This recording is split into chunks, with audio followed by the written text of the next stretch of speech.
So great to welcome the Dutch national team, Lucas Keitzer, Daan Vosterveel, Wibo Rustenberg, Olaf Molenaar, Gert-Jan van Deurne, Wietse Morau, Eli Brouwer, Peter van Veen and Sarah Kalf.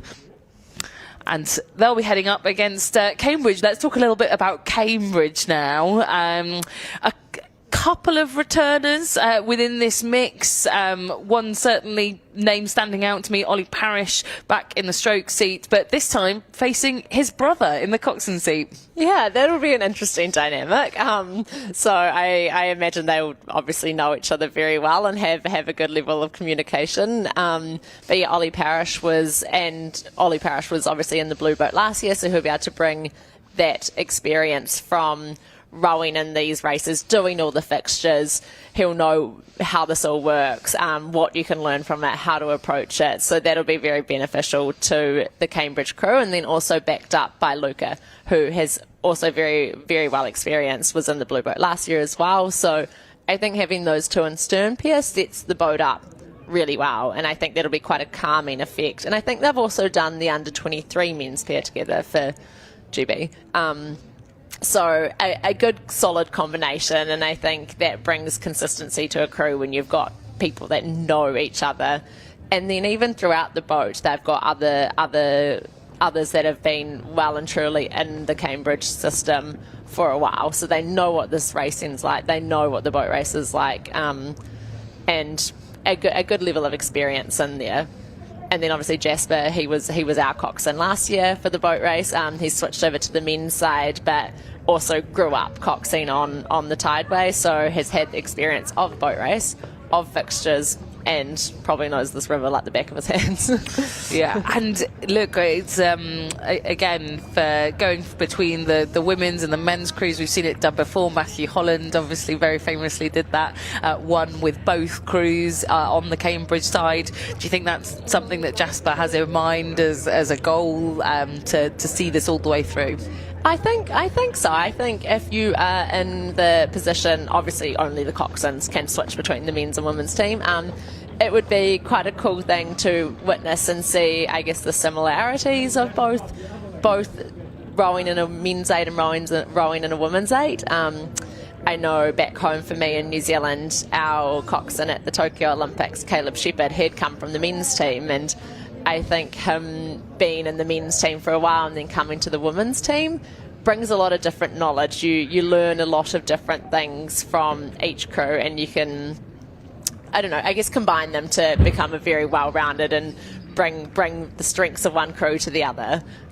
So I hope Jasper brings what he learnt last year in our crew. Hopefully we taught him something.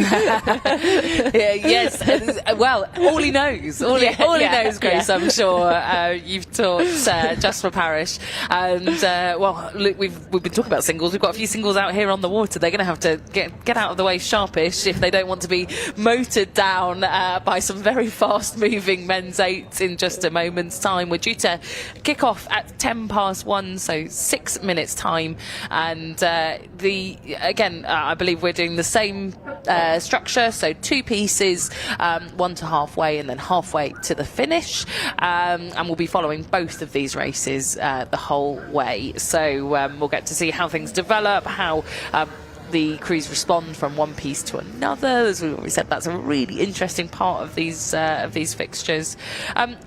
I guess, Grace, we've not really talked about predictions, I guess, for any of the races so far, but just whilst we've got a bit of time, I guess it would be interesting to hear your take on, sort of on the cusp of the Dutch national team squad versus a Cambridge crew of this standard. Who do we think is going to come out on top?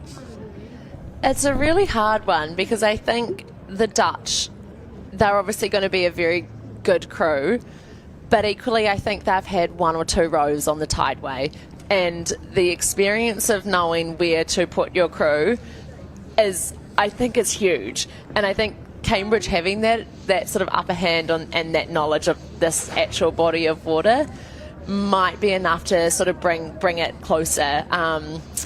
It's going to be tough, but then it is a nice day, so maybe that's not going to play too much into the favour. I think it'll be a tough But yeah, I think Cambridge's knowledge of the water and the fact that maybe the Dutch crew is coming off a pretty intense block of trials and singles might tilt it slightly more towards the Cambridge men, but it's a hard one to pick because I think they've just got such different strengths. So I guess it'll be who can draw on their strengths and actually utilise them most for today's racing situation. Yeah, it's. I really sat on the fence now. Yeah, no, quite rightly so, though, and that's the beauty of these quite unknown quantities, right? Like, it's not like we've got the crews like we did last year that were stacked with a lot of results that were on paper, a lot of Olympians, a lot of national team rowers where you could cross compare and sort of make a really, I guess. What's the word I'm looking for? You can make an informed judgment, I guess. Whereas this, both sides are fairly unknown, right? And there's been no opportunity for any comparison. So I think sitting on the fence, absolutely fine. And actually, just whilst we've got a moment, just taking a look at some of the results that we've had from this morning, we saw that first piece happen between the Cambridge women's second crew and UL second crew. It was Cambridge women's second crew that won by 2 lengths in the first piece. However, that was condensed all the way down to a third of a length in the second piece. Apparently an absolutely epic battle, and we said that, right? Learnings and turnarounds that obviously happened there for the second UL crew, who managed to close the gap right down. What a great race. Yeah, so I think that really paints how important these fixtures are for just great racing on the day, but also long term, like how much you can learn and flip the result around. But then in saying that, you're going to turn up on the boat race day and you're not going to have an opportunity to learn from your mistakes from racing Cambridge or Oxford for the first time. So they've got to really use these lessons learned from here and sort of compile them all together to make the ultimate race on March 26 and say, we've learnt we can't be too complacent out of the start, or we can't go too hard out of the start. There's a lot to take in, and the season goes by so quickly that it's a real. You've just got to go. You can't muck around. You've got to learn and move. I think. Yeah, you're so right. There's finite opportunities that you can count on 2 hands that you get the opportunity to race a crew side by side, correct the mistakes or take learnings, not even maybe mistakes, but things that are going well, right? Like, learn when something is going well, to take it on, remember what that feels like, and then to put it into race day. Because we always talk about, as rowers, or certainly a lot of people talk about as rowers, that your racing should feel as good as a good day in training. You shouldn't be making tons of changes for race day, and so I think it's just as important to remember what's going well so that it feels like a training piece. Yeah, I wholeheartedly agree, and I think that was the advice I got given a lot in my rowing career. When things are going well, I think it's very easy to just enjoy that and sort of roll with that.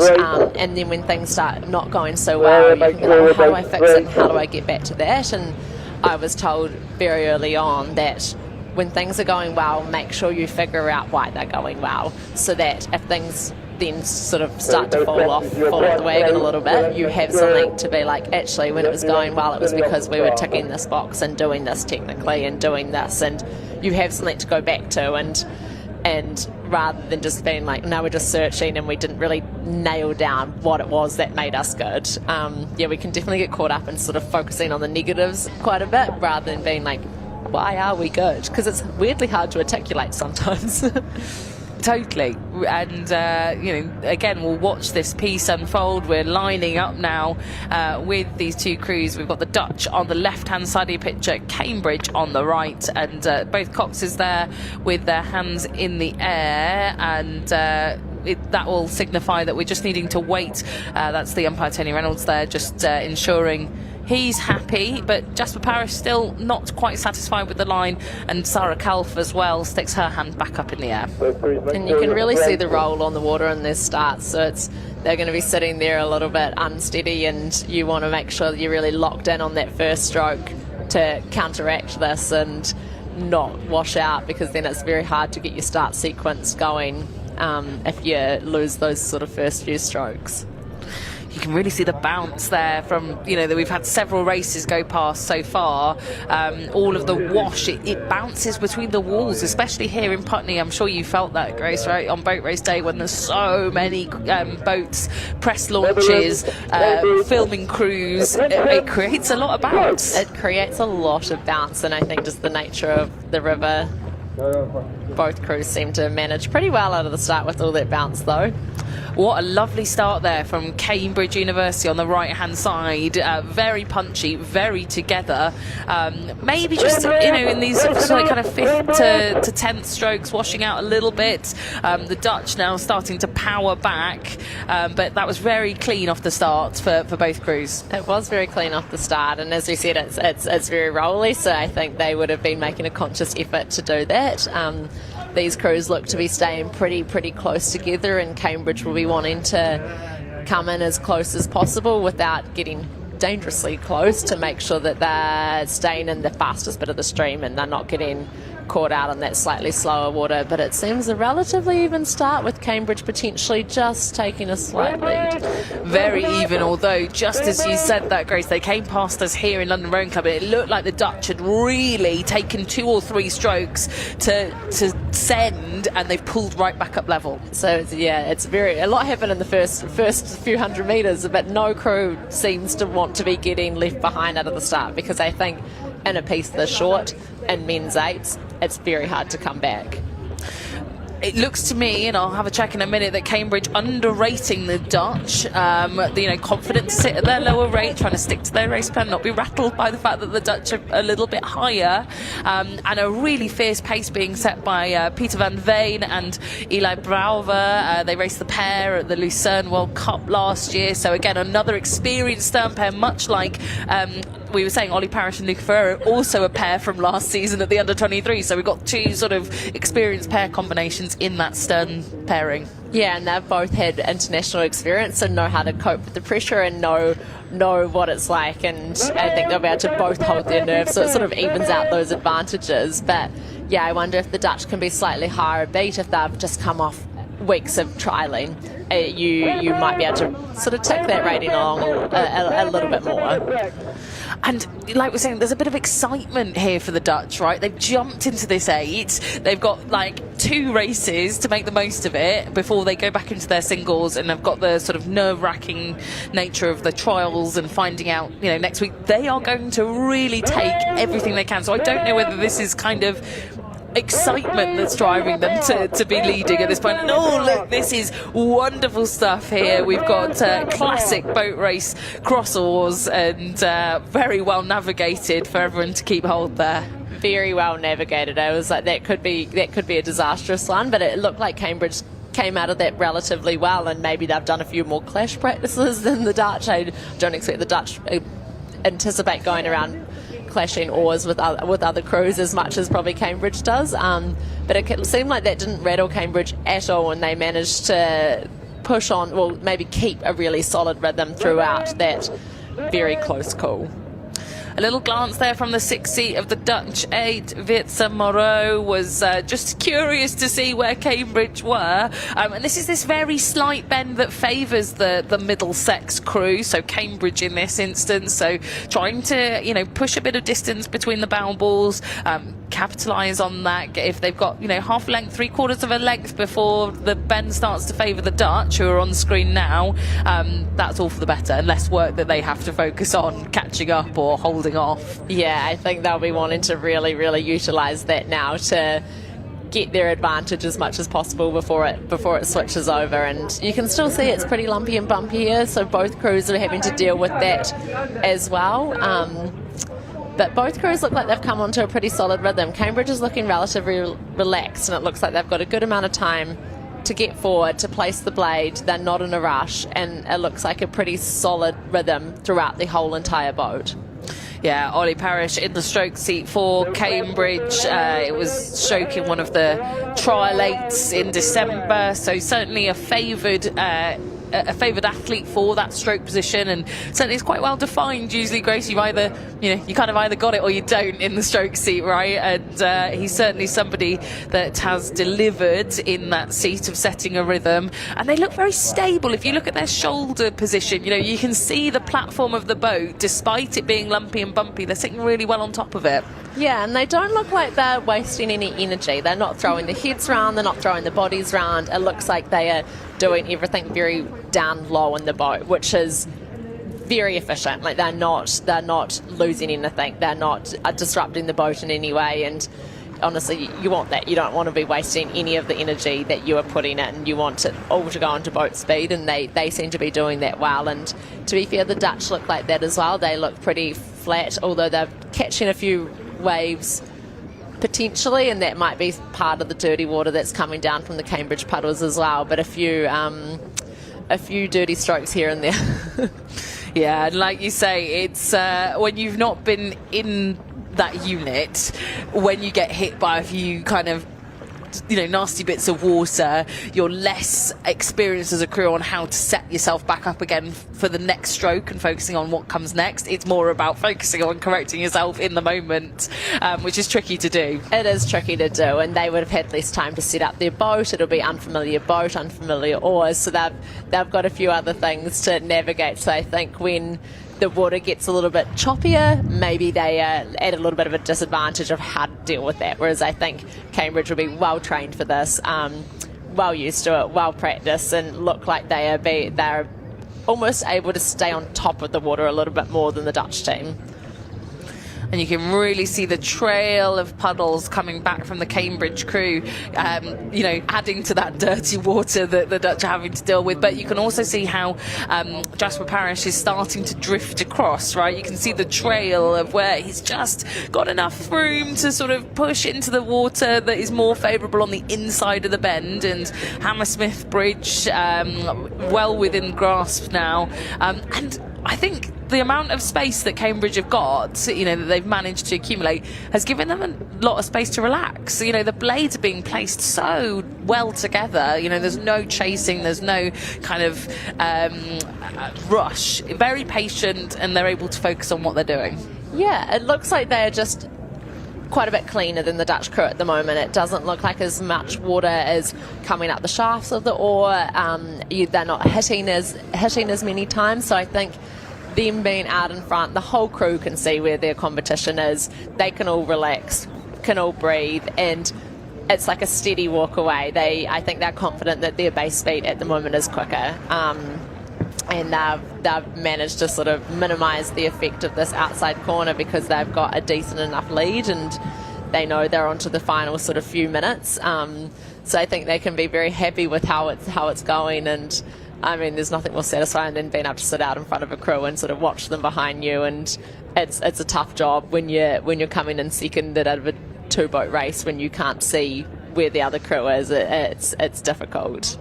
Yeah, a really difficult job here for the Dutch to jump in and go up against this very tidy unit from Cambridge University. And you can see there on the screen Peter van Veen and Eli Brouwer, as we discussed before, that stern pairing that know each other so well, but just not quite managing to achieve the same results from their rhythm as Cambridge are through this kind of middle race pace part of the course. And again, this is lovely for Cambridge to have this distance, but what do we think they're learning from it here, Grace? Yeah, I think you've got to really take your moments here to be like, what are we doing really well to get us out this far in front, and how does it feel when they've obviously still got pressure on them, there's a crew behind them, but they've got a decent enough gap that they can relax and breathe. So it's like, how do you recreate that if there's a crew right next to you? So I think they need to be taking in what they're doing, what their movement is,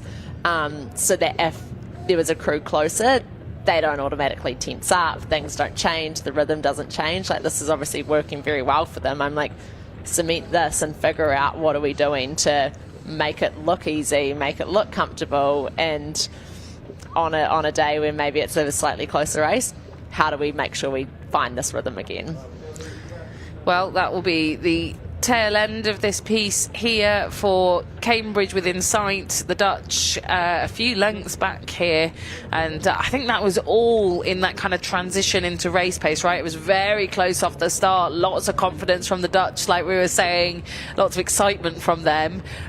I think, you know, maybe if I was looking at it, perhaps a little bit less excitement off the start for the Dutch, a little bit more patience, a little bit more kind of, you know, focus on what they can do through the middle part of the race. I'm not sure. Yeah, I agree. I think sometimes you've got to be like, let's play to our strengths. And maybe it was a game plan of being like, let's just go out and race the other crew's race and maybe go slightly too much. So, I mean, you've got nothing to lose in the second race. Try something new, see how that works, and you can decide what works out better for you, because this is a great learning moment for them as well. They were to take this back into their training, and if they race this 8 anywhere else, it's going to be hugely beneficial to try and figure out how to either minimise the gap or completely turn it around. It's going to be, again, something to consider for this second piece. These guys must be so exhausted, right, having come off the back of a set of trials where you've got to be on your A game. They're all trying to get those very valuable seats in the senior team, of which there aren't very many in the Dutch side, right? They had a great performance at the World Championships last year. You know, these athletes are all trying to pry open what is a very closed door into that very well set up team that picked up a heap of medals last year, and they really would have pushed themselves hard. So maybe no surprise to see that might have had a bit of an impact on how they're performing. Yeah, and I think not only obviously the physical stress that comes along with trials, but like the mental stress really takes it out of you. So I think they'll be mentally and physically exhausted. But hopefully still enjoyed this race, and it'll be interesting to see their tactics going into the next one. But yeah, as you said, the Dutch team has had incredibly strong performances at the last World Champs. So to be trying to break into that team is no easy ask. So yeah, they've got their work cut out for them, and I think that's probably where all their time and energy's gone for the last few weeks. And hopefully this is a nice sort of take your mind off it, just do some fun racing and enjoy some river racing.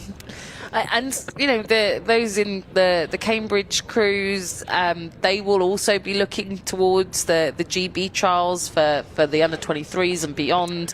They're taking place next weekend in Boston, Lincolnshire. So I'm sure those that are interested in going to the under 23 World Championships will have that on their mind after this fixture. But again, all about timing, cycles, what you prioritise. You know, with the boat race, there is such a clear goal, there is such a clear timeline that you don't have to think about anything else really. Everything else is second priority. Whereas, you know, for this Dutch team, there'll be a lot else going on with their seasons right now. Yeah, and I think the boat race is at a time of the year where it really allows you to do other things afterwards as well, and sort of you think towards the boat race, you achieve that, and then you can start thinking about 23 selections and other stuff alongside of that, and sort of tick off one box at a time, which is nice. And these fixtures are very much a huge part of that, and you can see all this where they came very, very close together. But that would have been so stressful, but really enjoyable to come across from the Netherlands and to get that, you know, that proper boat race experience, right? Like when you think about iconic images from the boat race and what the spectators love, what we love to see, it's that drama, it's that little bit of jeopardy that's at stake, right? The thought that something might happen. They've really got the full experience there. Yeah, and that's what you want. You want the excitement, the everything that you could kind of want to experience. And as you say, like in 2K racing, you don't get that. You know what's going to happen, and river racing, that's the beauty of it. You're fighting off clashes, you're having to pick a line. There's so much to think about that it's actually just a really fun way to race, and it lets you think about different things, and you have to manage and see who can come out on top on the day. So yeah, they got the near clashes, they got a good start, they've got everything, I think. We're going to jump now into watching these crews do exactly as you've described, Grace. You know, having to focus on somewhat on what's going on around them, and we're now going to take a look at what the response has been. We've switched stations, so again, another factor to consider. It's not going to be exactly the same, and this will give Cambridge the initial advantage, with the Dutch having to hold on from the outside, so that's going to change their perspective completely. Yeah, it'll be interesting to see how both crews approach this, and see if they change their tactics based on the past race, or if they're gonna, like, Cambridge going to be confident in that and want to go out the same. I think they'll be able to take away a lot, that they were able to kind of hold that initial power and strength from the Dutch crew and then slowly move away. But it looks like we've got a good, exciting start. Yeah, I can even hear the instruction there coming from Tony Reynolds. You can see the flag waving in front of our camera, because right off the start, straight into one another, really trying to go at that one bit of water that they both want.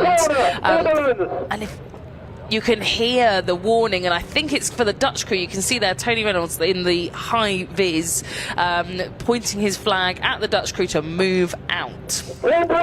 Yeah, and I guess the Dutch crew's going to try and be brave and cut in as much as possible to minimise the amount of extra distance they need to roll around the outside, but I think they've slightly come in too far. Yeah, and you can see here the response. That I think actually Cambridge have maybe shuffled slightly. Again, whether that's something that Jasper will have wanted to do, or again, like you say, having to respond to those external factors and weigh it up. You know, is it more important for me to be on my line, or for me to stay out of trouble from an impending clash? Yeah, because it's an interesting one. Like, you can't just hold your line even if you're in the right. It might be more beneficial to move and put your crew in a better position, but it's that sort of combination of being stubborn enough to find the best possible outcome for your crew in that very moment, and have to have the clear foresight to be doing that, to be coxing your crew at the same time, to be watching the rate, to be making sure you push onto rhythm. There's a lot for them to think about, and stay very calm and not show any sort of stress or panic to their crew as well. Well, this is still quite close, still overlap between these two crews, and the Dutch looking quite short, I would say, in comparison to Cambridge. They're very upright at the front end, and they've not quite got the run and the length that Cambridge have got. No, it looks like Cambridge potentially has a little bit more like drive and swing in their stroke, and might be levering the boat a little bit more, and that might sort of just be coming from the confidence that they've had from that first piece, that they're like, we've got a good base rhythm, let's back it. Whereas I think the Dutch would have gone into this race being like, we need to do something different. So that sort of promotes a little bit of panic, or a little bit of this sense of urgency that maybe they're not allowing to get out that extra wheel turn, and missing that tiny bit of free speed. That it's a hard one to think.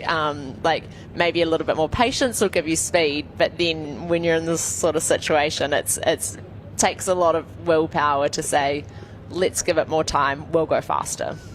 Yeah, the Dutch up at sort of 36, 37 strokes a minute, and we'll take a look in just a second at Cambridge, who I suspect much lower. Yeah, so Cambridge actually making 36 look a lot more efficient. So there you go, both crews rating about the same, but you could never tell that. But look, the Dutch, whatever it is that they've done, maybe this is how they know they can get that sort of raw speed, is just purely staying really upright and really dynamic. Well, I think it's kind of what we talked about before.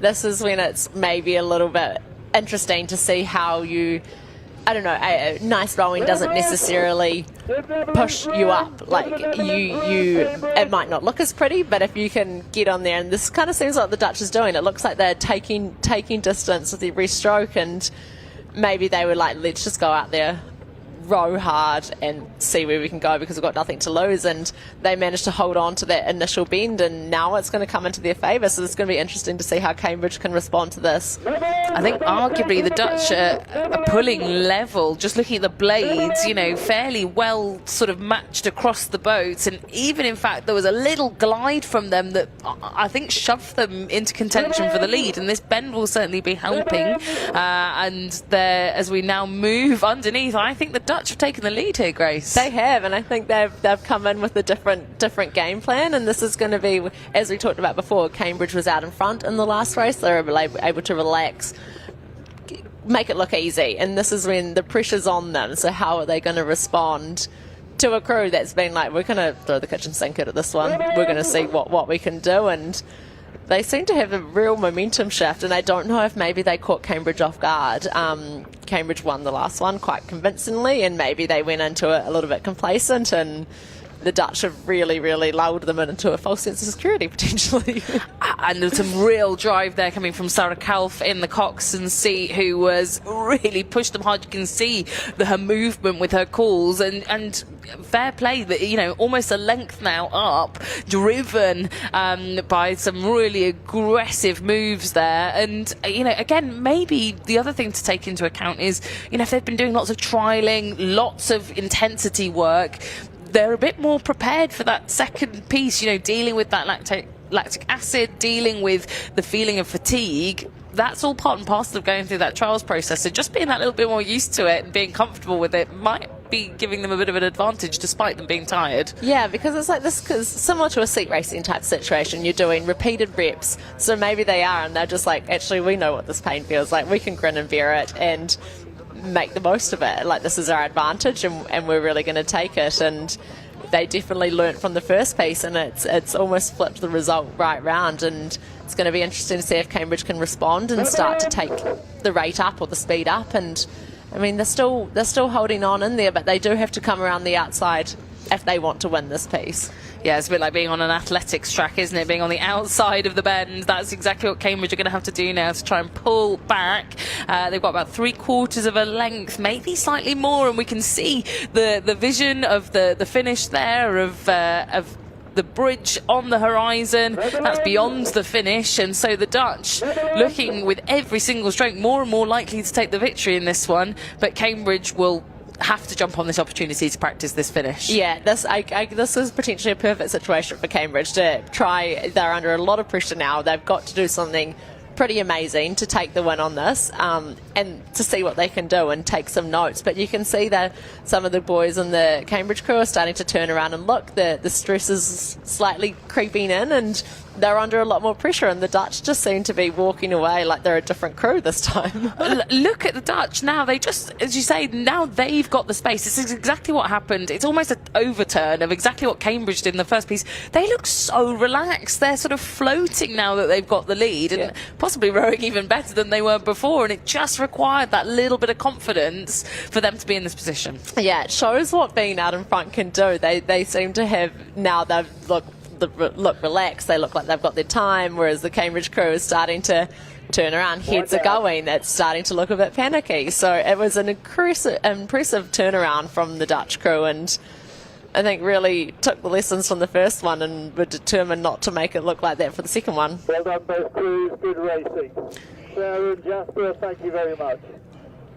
There we go. Thanks from the umpire team, and what a race. I mean, I think that is a perfect kind of summary of how much you can learn from a day like today, and also that it's, you know, not necessarily on paper a result can stand. That was a big set of difference, as I say, almost exactly on its head from one piece to another. Yeah, it was a huge turnaround. I think there was a very interesting race to watch play out, and I think I didn't expect a crew to be able to turn it around that much in one, but it just seemed like once they got a little bit of momentum, they were just away. And maybe the first piece they were just getting used to the water, getting used to all of that, but like they looked like a different crew. In the first piece they seemed to be catching a lot of water, and it looked like it was like a little bit messy, whereas in the second piece the Dutch crew looked cleaner, looked more relaxed, and just looked like they were handling it all a lot better. And, you know, we must acknowledge that we did say earlier, this top bit of the course is a lot calmer, you know, is a lot calmer than that stretch on the run up to Hammersmith Bridge. So I think we find this a lot, even at international level, right, is the crews that are, you know, let's take, for example, Ollie Zeidler in the single is the best example you can give, right? Who can win a race by lengths and lengths if it's nice, pan, flat, calm water. But the second there's any kind of turbulence or waves, like a different crew, right? And that's exactly what's happened here. Yeah, it's some crews can handle rough water and some can't, and I think that's where you really want to be a well-rounded crew, that you're not going to turn up on the race day and be praying for certain conditions. You want to turn up and be like, yeah, I can handle a rough tail or a rough head or flat water. You don't want to be reliant on the weather determining your future, and some crews are, which is it's a gamble whether you're going to get the right conditions. So yeah, I think they looked like they could handle the flat water a lot better, which interesting because the Dutch often row in quite rough water. A lot of the courses are pretty windy there, so I thought they would really thrive in the chop.